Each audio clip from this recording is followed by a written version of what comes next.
tu remplis la bouche de ta servante de ce que tu veux dire à ton peuple ce matin.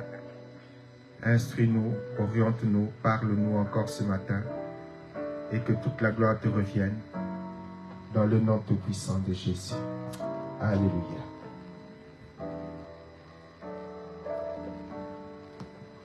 Bonjour à tous.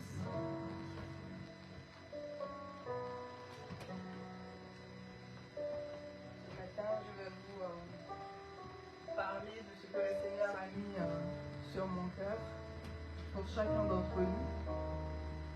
Mais avant tout, il m'a demandé de faire 2 points, de donner 2 points en préambule que je ferai. Le premier point, c'est de rappeler que je ne vous parle pas, enfin en tout cas dans cette maison, de moi-même, mais que je suis placée sous une autorité, l'autorité du chef de la maison, qui est le pasteur principal, Guérini.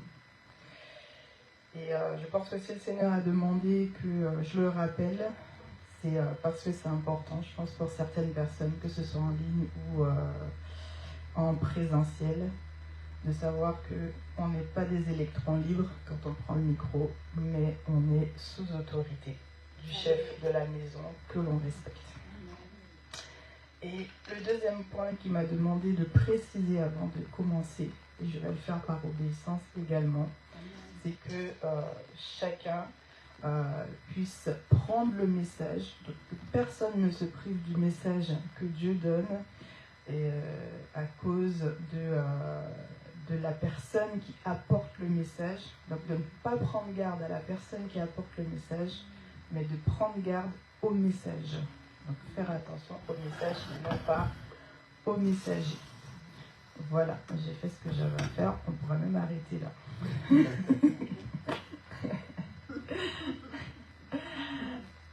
Alors quand le pasteur m'a demandé d'apporter la parole, le titre est venu avant même de savoir ce que j'allais dire, c'est Dieu et seulement Dieu. Donc, voilà, donc je vais tenter d'expliquer un petit peu ce que le Seigneur m'a demandé de dire, et surtout que pour chacun d'entre nous qui puisse nous aider à comprendre ce que nous devons comprendre et mettre en pratique ce que nous devons mettre en pratique.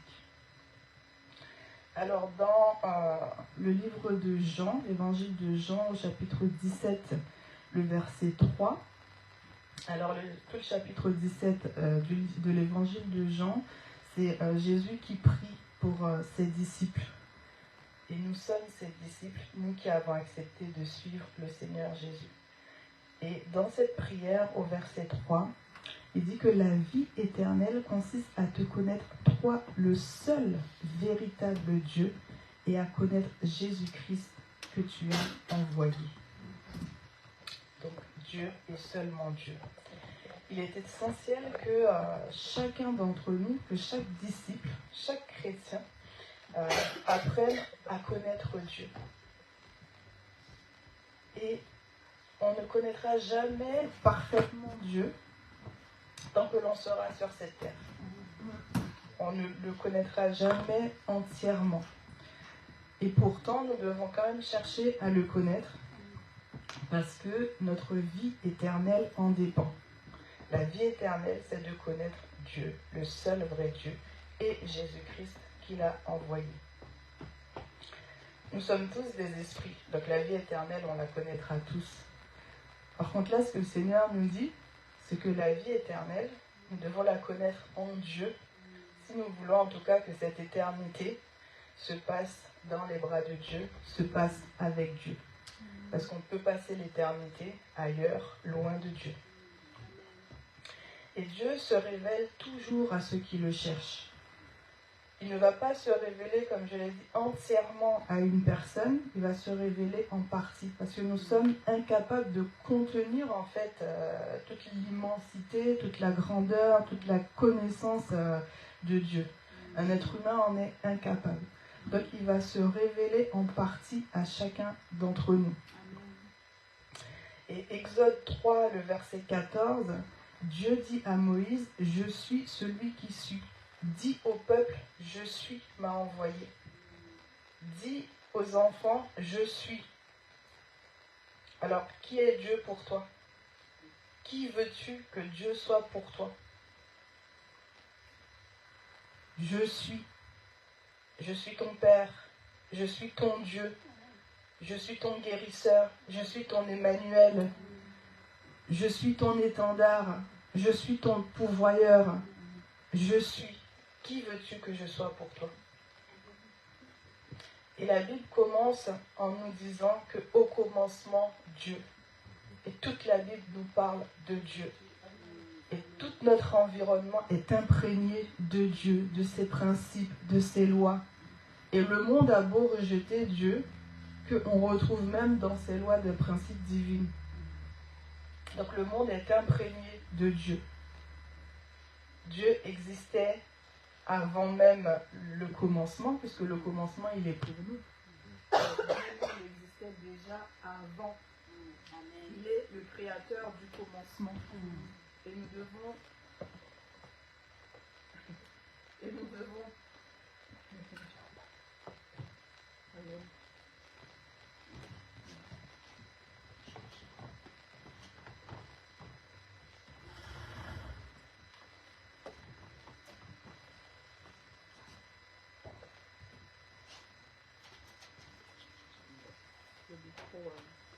On va quand même continuer en attendant que la technique trouve une solution. Donc au commencement, Dieu, il est le créateur de notre commencement. Et nous devons prendre conscience que Dieu, en fait, il existait avant nous, il existait avant. Et prendre conscience de certains attributs de Dieu nous aide à nous bâtir, à bâtir notre foi, surtout aussi à stabiliser notre foi, à consolider notre foi. Prendre conscience de qui est Dieu. Et je parle bien de qui est Dieu, connaître Dieu. Je ne parle pas de l'existence de Dieu. Dans l'évangile de Jacques, Jacques nous dit que les démons eux-mêmes, ils savent que Dieu existe et ils tremblent. Donc même un être humain qui dit que Dieu n'existe pas, qui renie même l'existence de Dieu, fait encore un plus gros péché que les démons en vrai. Parce que les démons eux-mêmes ne nient pas, puisqu'ils étaient dans la présence de Dieu. Ils ne peuvent pas nier son existence. Donc, j'encourage les êtres humains à ne pas renier l'existence de Dieu, puisqu'il existe. Amen. Et à ne pas faire ce gros péché pire que les démons, en fait, de dire que Dieu n'existe pas. Et connaître certains attributs de Dieu, mais plus que le connaître, c'est aussi en prendre conscience et vraiment se baser, se fonder sur certains attributs de Dieu dont je vais partager avec vous, en sachant que ce sont que certains attributs de Dieu, ce n'est pas tout. Et donc Dieu, il est omniprésent. Donc on va parler de l'omniprésence de Dieu. Tout à l'heure, on a beaucoup chanté de la présence de Dieu, que nous savons qu'il est là, que nous savons qu'il nous protège. Et vraiment tout le temps, la première partie de ce culte, on a vraiment senti la présence de Dieu et on a vraiment chanté, glorifié Dieu dans sa présence. Et notre Dieu, il est partout, à tout moment. Notre Dieu, il n'est pas limité et rien ne peut le limiter. Rien ne peut limiter Dieu. Nous dit le psaume 46, verset 2. Dieu remplit toutes choses et il maintient toutes choses par sa parole. Colossiens 1, verset 17 et Hébreux 1, verset 3. Il est impossible de se cacher de la présence de Dieu. Et donc, c'est ce qui est intéressant parce que quand on pêche, quand on fait quelque chose qu'il ne faut pas, Dieu, il nous voit. Et en fait, on ne peut pas lui cacher nos défauts, on ne peut pas lui cacher nos fautes. Même si on les cache aux hommes, on ne peut pas les cacher à Dieu. Et donc c'est d'autant plus intéressant que cela nous donne la possibilité de lui dire, Dieu, tu vois ce que j'ai fait, tu le connais, et de le confesser, de le dévoiler, de lui demander pardon, puisque nos fautes sont toujours dévoilées devant lui, puisqu'il est omniprésent. Donc quand je suis dans les lieux secrets, mes parents ne me voient pas, mais Dieu, lui, il me voit. Et il voit tout. Et donc à ceux-mêmes qui disent que si Dieu il est présent, s'il est omniprésent, pourquoi tant de malheurs dans ce monde, pourquoi la guerre? Oui, Dieu voit qu'il y a la guerre. Oui, Dieu voit qu'il y a la famine. Oui, Dieu voit ce qui se passe à l'intérieur des foyers. Dieu voit tout. Dieu voit que ton compte en banque il est à moins je ne sais combien. Dieu le voit. Mais alors pourquoi il n'agit pas? Dieu a créé l'homme à son image, à sa ressemblance, avec la capacité de choisir, avec son libre arbitre. Et donc on peut aussi dire, mais Dieu n'agit pas, mais est-ce qu'au moins tu lui demandes d'agir? Est-ce que tu crois qu'il peut agir? Dieu respecte nos choix, de lui obéir ou pas, de faire la guerre ou de ne pas faire la guerre. Dieu respecte nos choix, de nous battre ou de ne pas nous battre, de venir à lui ou de ne pas venir à lui, et il ne force pas. Dieu respecte nos choix parce qu'il nous a créés ainsi. La présence de Dieu fait du bien à certaines personnes. La présence de Dieu ne va pas faire du bien à tout le monde. La présence de Dieu va faire du bien aux personnes qui recherchent sa présence, qui aiment sa présence, qui sont ses disciples. La présence de Dieu est un jugement pour les pécheurs. Vous pouvez le remarquer, surtout les enfants de Dieu, quand vous êtes intègre dans votre travail, par exemple, comment le monde peut vous combattre. Parce qu'en étant intègre, vous représentez l'intégrité de Dieu, la présence de Dieu. Et donc cette présence de Dieu est un jugement pour ceux qui ne sont pas intègres. Donc forcément, ils vous combattent. Donc la présence de Dieu est un jugement pour les personnes, pour les pécheurs. La présence de Dieu a pour conséquence aussi de faire subir sa colère au monde des ténèbres, puisqu'il est présent partout. Donc il est présent, il voit ce que fait le diable et ses démons. Et comme ils le savent, eh bien, la présence de Dieu, c'est la colère pour eux.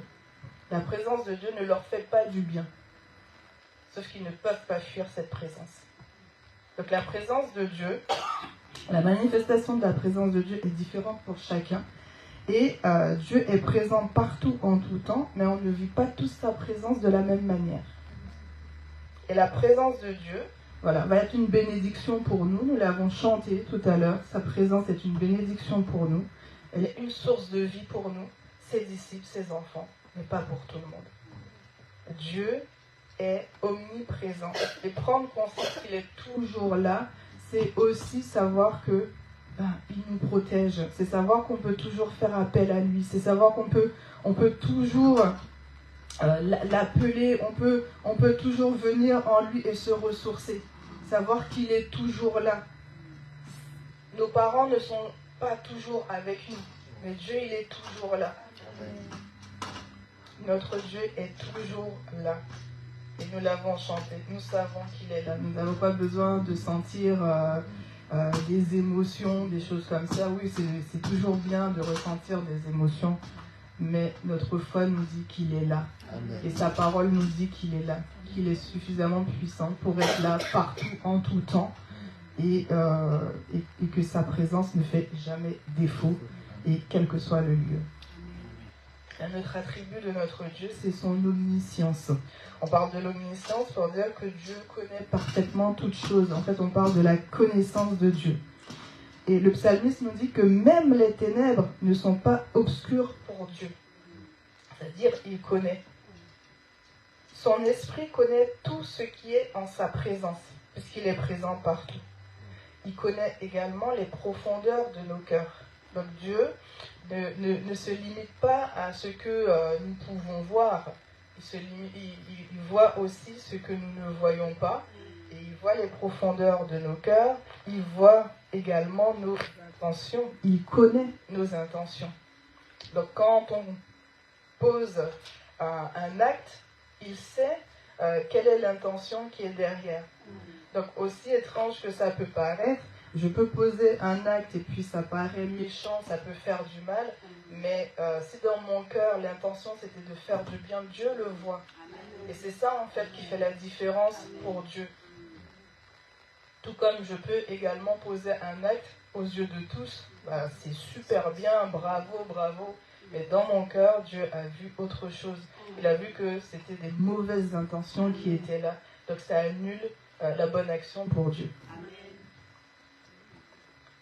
Nulle créature n'est cachée devant lui, mais tout est à nu et à découvert aux yeux de celui à qui nous devons rendre compte.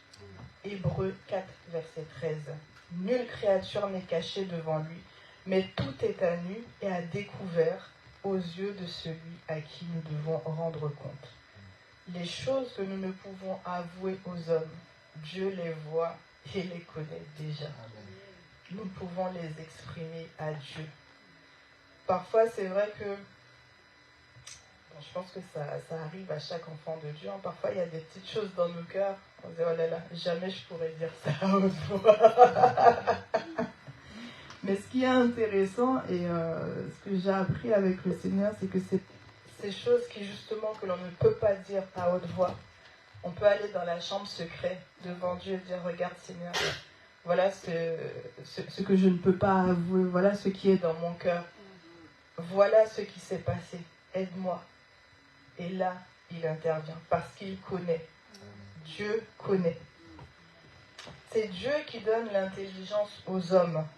C'est lui qui donne la connaissance aux médecins.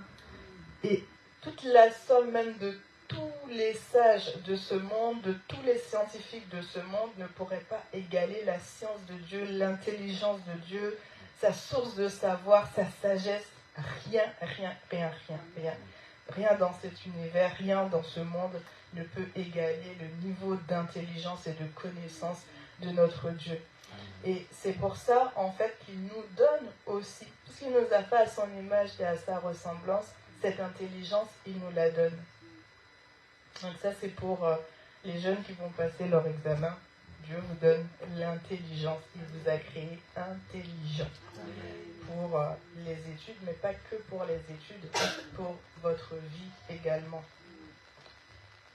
Et Dieu nous donne non seulement ses connaissances, ses savoirs, parce que Dieu les connaît, mais il agit aussi beaucoup par le réma, la révélation divine. Il y a des choses que on ne peut pas comprendre comme ça, si ce n'est par son esprit. Et c'est Dieu qui a cette source de connaissance pour nous faire comprendre, pour nous révéler des choses que notre esprit, notre entendement ne pourrait même pas s'imaginer. Mais il arrive quand même à trouver un moyen pour mettre la chose dans notre esprit pour que l'on comprenne. Parfois, on n'arrive même pas à l'exprimer parce que nos mots sont tellement faibles, tellement pas à la hauteur. Notre vocabulaire est si petit, mais il met cette révélation, il nous donne cette chose qui nous permet de le comprendre lui et aussi de comprendre ceux qui sont autour de nous. Cette intelligence, cette capacité. Et cela vient de Dieu. Cela vient de Dieu. Notre Dieu, il est omniscient. Il connaît tout. Donc il n'y a rien que tu puisses apprendre à Dieu. Voilà. Quel que soit le temps, quel que soit le moment, il n'y a aucune nouvelle qui peut surprendre Dieu. On ne peut pas dire à Dieu, ah non mais tu ne savais pas quand même que Jonathan allait avoir cet accident? Oui, il le savait. Et c'est pour ça qu'il avait déjà envoyé ses anges pour protéger Jonathan. Il a dit, l'accident va arriver, oui je le sais. C'est une épreuve par laquelle il va passer mon fils. Mais par contre, on ne touche pas à l'un de ses cheveux. Il ne lui arrivera rien. Vous les anges, campez autour de lui, protégez-le. Dieu sait et il n'y a rien qui le surprend. Tu ne savais pas que j'allais être malade? Si, je savais que tu allais être malade. Jésus est mort à la croix pour ça. Dieu sait et il a déjà pourvu à tout. Et quelles que soient les catastrophes que l'on peut vivre, ça ne surprend pas Dieu. Il les connaît déjà. Et son intelligence fait qu'il a même déjà pourvu aux solutions. Le souci, c'est que parfois les solutions ne nous conviennent pas. Et puis on ne les accepte pas. Mais Dieu, il a déjà pourvu dans sa sagesse aux solutions à chacune de nos difficultés, à chacune de nos situations. Amen. Notre Dieu, il est également omnipotent. L'omnipotence de Dieu parle de sa toute-puissance. La puissance de Dieu est totalement infinie, illimitée. Genèse 17, verset 1 nous dit « Je suis le Dieu tout-puissant ». La toute-puissance de Dieu implique qu'il a autorité sur tout. Il règne sur tout. Il a le pouvoir absolu d'exécuter toute sa volonté selon le propre conseil de sa volonté. Il agit selon sa propre justice. Par sa toute-puissance, notre Dieu a créé le monde et tout ce qu'il contient. Quelles que soient les complications qui peuvent arriver, Dieu est au-dessus, Dieu est puissant. Il est puissant au-dessus des trônes, il est puissant au-dessus des dominations, il est puissant au-dessus des gouvernements, des lois. Notre Dieu, il est puissant. Et en fait, la toute-puissance de Dieu n'est pas comme nous l'imaginons. Parce que l'être humain, en étant puissant, qu'est-ce qu'il fait? Non seulement qu'il vient dominer, mais il vient dominer avec méchanceté, avec égoïsme. Mais Dieu, il vient régner avec amour. Il vient régner avec sa force, mais à côté de sa force, il y a son amour. Il y a sa compassion, il y a ses bontés pour nous. Par sa toute-puissance, il aurait pu détruire ce monde dès le péché d'Adam, ou même lorsque à l'époque de Noé, au lieu de faire le déluge, il aurait pu tout détruire. Pourtant, par amour pour l'humanité, il ne l'a pas fait. Donc il ne faut pas oublier que l'amour de Dieu n'est pas vraiment sa faiblesse, c'est une puissance. Amen. Mais son amour, c'est son amour qui fait agir sa toute-puissance. Je ne dirais pas que son amour est une faiblesse, comme l'être humain pourrait le croire. Hein, parce que parfois on dit « Ah, mais comme tu es amoureux, là, tu as de la faiblesse. » C'est ça qui te rend faible. Tu ne peux pas prendre les décisions, tu ne vois pas ce qui se passe autour de toi. Non, l'amour de Dieu le rend encore plus puissant. Parce que là où nous sommes dévastés, la toute-puissance peut-être humainement vue par l'homme voudrait qu'il efface tout. Allez, on recommence, mais c'est plus ça de la faiblesse. Son amour et sa toute-puissance justement va le pousser à reconstruire, à rebâtir, à transformer.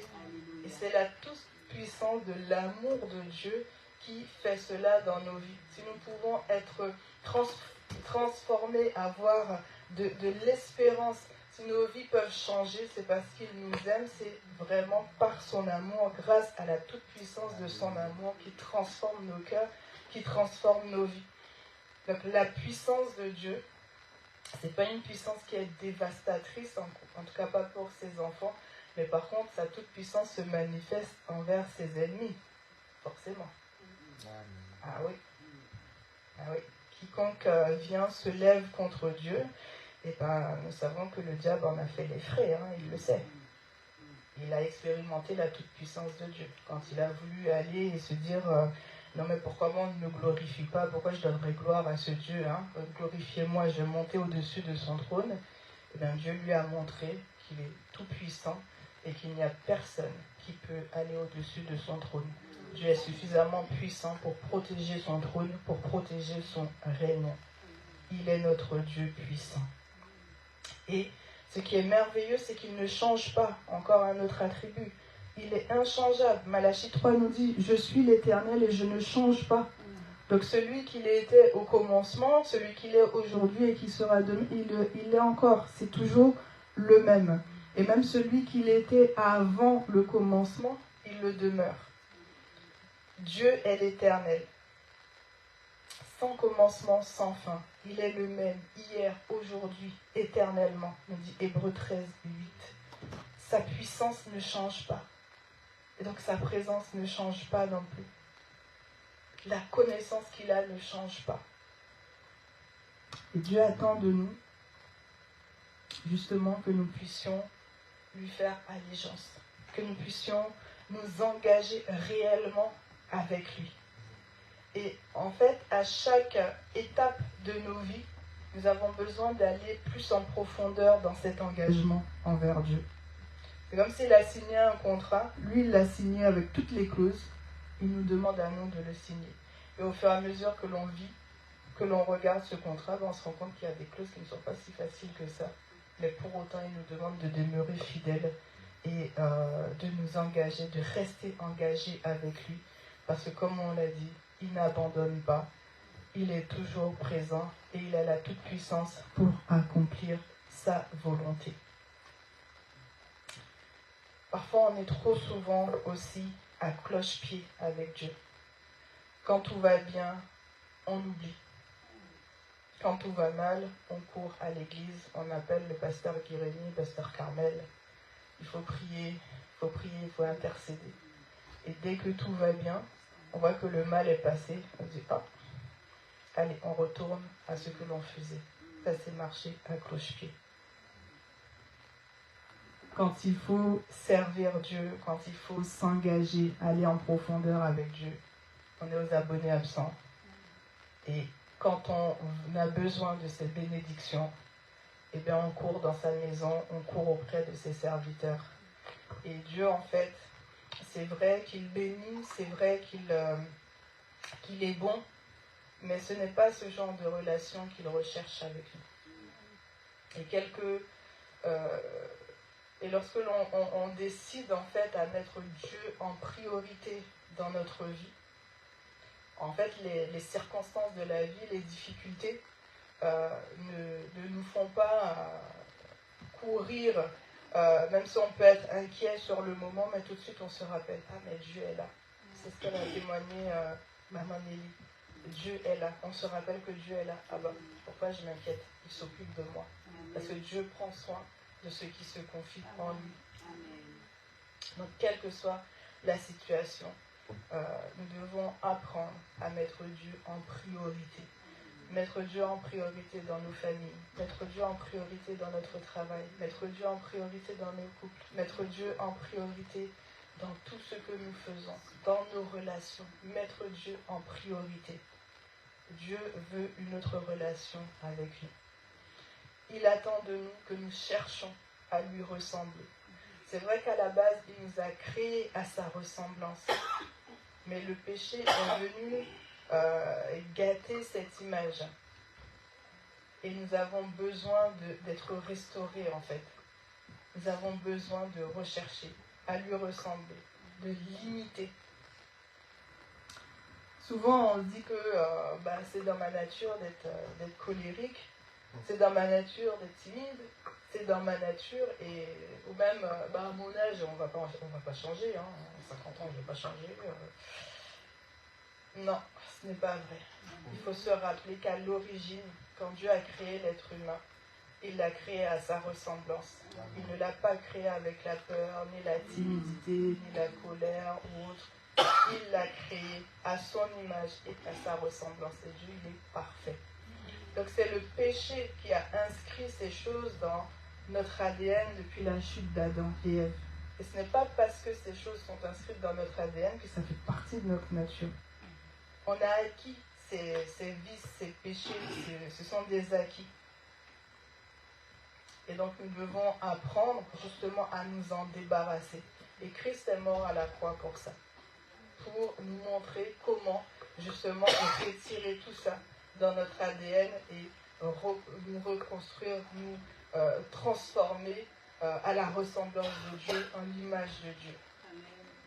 Qui t'a appris à avoir peur? Qui t'a appris à te cacher loin de Dieu? Qui t'a appris à faire ça? Est-ce que tu ne sais pas que c'est impossible de se cacher loin de Dieu? Puisqu'il est tout le temps présent. Notre nature, c'est que nous sommes à l'image de Dieu. Jésus-Christ est venu rétablir la vérité. Il est venu nous montrer le chemin pour nous restaurer à l'image de notre Dieu. Dieu en nous. C'est un travail qui se fait en profondeur. Ce travail de restauration de l'image de Dieu, ça prend toute une vie en fait. Et parfois même, lorsque Dieu travaille, personne ne le voit parce qu'il travaille tellement en profondeur. Parfois, personne ne le verra. Ce n'est qu'au bout de quelques temps. Parfois, on va se dire, ah ben, je ne me mets plus en colère pour ça. Ou je ne fais plus ça. Ah ben, parce que Dieu travaille en profondeur. Mais pourvu que nous le laissons faire. Amen. Et bien sûr, pour ceux qui ne connaissent pas le Seigneur, ça commence par la nouvelle naissance. Dieu va au rythme de chacun d'entre nous. Plus tu mets du temps à comprendre sa parole, plus tu mets du temps à changer d'attitude, plus tu mets du temps à t'engager envers Dieu, plus le travail sera lent et long. Et parfois le chemin, il sera 10 pas en arrière, un pas en avant. Parce que l'engagement n'est pas total. Dieu est capable d'aller vite, mais il choisit d'aller à notre rythme, parce qu'il nous connaît. Il sait que l'on va échouer, il sait qu'il y a des moments où on va perdre confiance, mais il est toujours présent et ce qui est merveilleux, c'est qu'il est toujours là pour nous relever, nous dire non, je suis là. C'est normal que tu tombes. Le péché en toi fait que tu tombes. Mais moi, je te relève. Allez, on va nettoyer ça. On continue à avancer. Dieu va à notre rythme. Il ne nous bouscule pas. David avait compris qu'il devait faire confiance à Dieu. Il avait compris qu'il devait faire de Dieu son désir, ses délices, son plaisir. Il l'avait mis en priorité dans sa vie. Et Dieu va dire de David qu'il est l'homme selon son cœur. David n'était pas parfait. David a péché. David a tué. David a commis l'adultère, l'infidélité. Oui, David a désobéi à Dieu.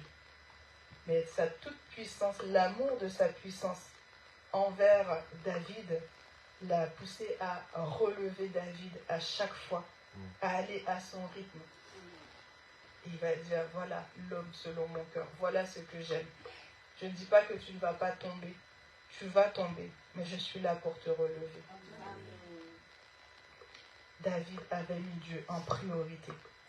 Quelle relation recherchons-nous avec Dieu? Quelle relation voulons-nous avoir avec Dieu? Quelle relation? Et donc le chapitre 17 de Jean est vraiment une prière que Dieu fait pour nous. Une exhortation à rechercher une union intime avec Dieu. Être avec Dieu. Connaître Dieu. Pour pouvoir toucher à son éternité. Comprendre sa notion d'éternité. On ne peut pas le faire en étudiant des livres. Mais on peut le faire en étant tout près de Dieu. En recherchant Dieu. En ayant cette relation intime avec Dieu. Jean, le chapitre 17, on va continuer à lire la prière du Seigneur qui dit au verset 20, il dit « Je ne prie pas seulement pour eux, mais aussi pour ceux qui croient en moi grâce à leur message.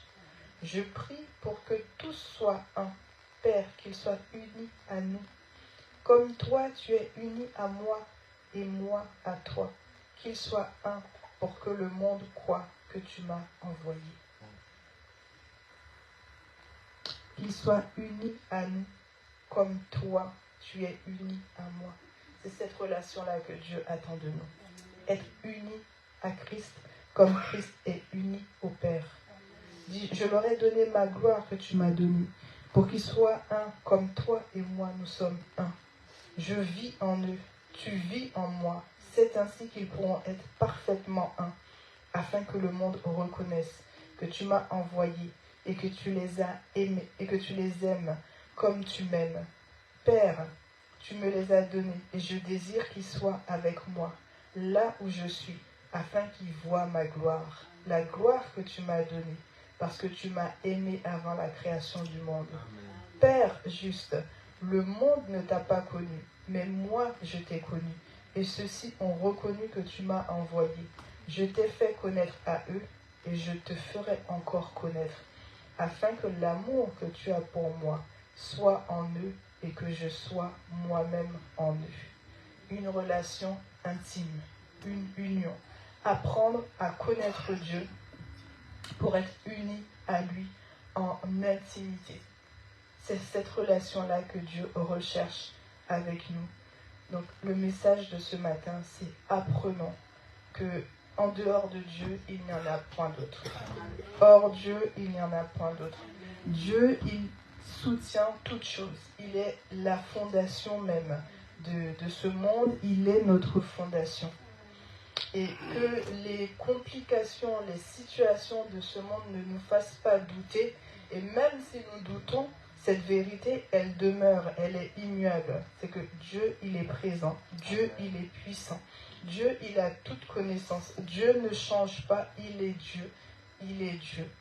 Et c'est seulement Dieu que nous devons mettre en priorité dans nos vies. Pour le reste, il prend soin de nous. Il prendra soin de nous pour tout le reste. Parce qu'il est Dieu. Il est l'éternel Dieu. Il était avant la fondation de ce monde, il sera encore. Le monde passera, Dieu sera toujours là. Parce qu'il est Dieu. Voilà ce que le Seigneur m'avait demandé de partager avec nous. Vraiment que le Seigneur nous fasse du bien. Nous allons prier. Et je vais demander au groupe de prendre ce chant. Je sais que tu es là. Amen.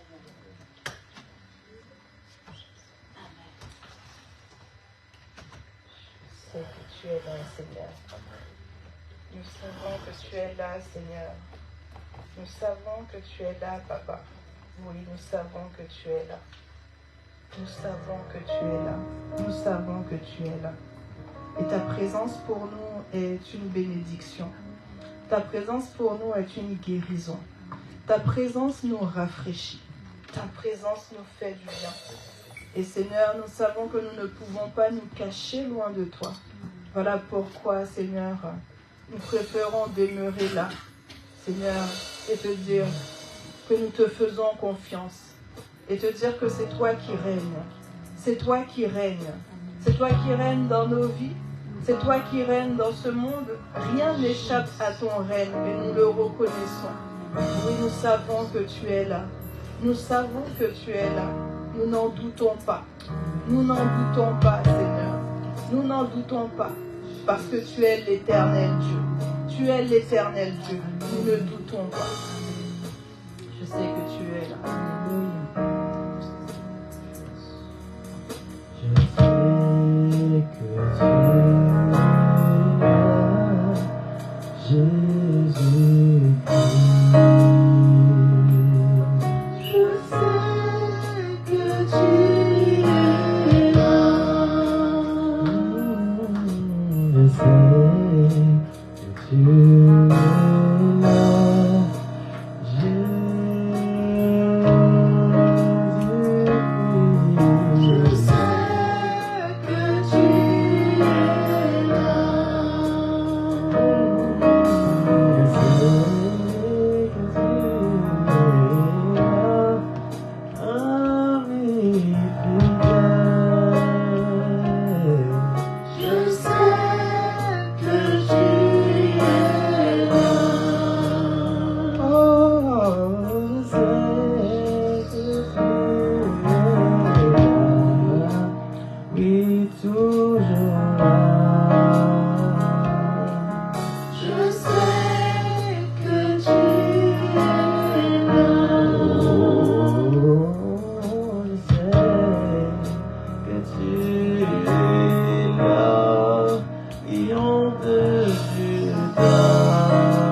ce matin qui est venu réchauffer notre foi, qui est venu réchauffer notre assurance en toi.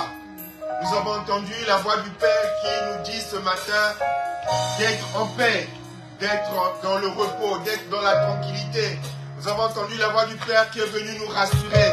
Nous avons ressenti cette caresse paternelle pour nous donner de l'assurance, pour nous donner de la tranquillité, pour nous redonner le calme et la confiance, pour nous dire encore que tu es là dans ta fidélité, que tu es là, que tu es présent pour nous tenir la main, que nous ne sommes pas seuls, que tu es avec nous, que nous sommes tes enfants, que nous n'avons pas à promener de regards inquiets. Oui, Père, nous te bénissons de ce que tu es venu ce matin nous assurer, nous rassurer, nous fortifier. Nous te bénissons pour ta parole. Nous te disons merci pour ta parole. Merci pour ton amour. Merci pour ta fidélité. Merci pour ta douceur manifestée en Jésus-Christ. Merci Seigneur. Alléluia. Oui, nous savons que tu es là. Que tu es là, Jésus. Merci Seigneur. Alléluia, Jésus. Merci Seigneur. Amen. Demeurez dans la présence de Dieu et faites-vous du bien dans la présence Alléluia, de Dieu, Jésus. comme lui est Tu prêt es à là, nous faire Seigneur. du bien. Que la présence de Tu Dieu es ne là, soit pas Jésus. un jugement pour nous. Amen. Que ta présence est une bénédiction pour nous. Que chacun soit un avec Christ, uni à Christ. Profitons de sa pleine présence. Profitons de sa pleine présence.